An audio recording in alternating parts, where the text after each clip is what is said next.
Alright, we just finished dealing with unordered list, but situations in life come in when you need ordered list. Let's say you're trying to explain a sequence of events and you need to start from top to bottom.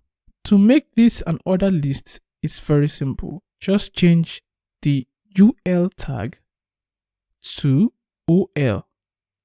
So from UL, I change it to OL. OL standing for ordered list.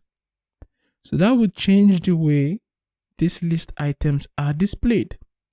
So it will give Java 1, Scala 2, JavaScript 3, and C++ 4.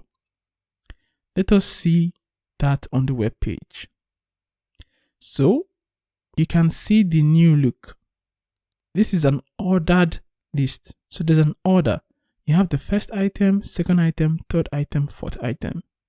So this looks a little bit different and might be useful in some use cases.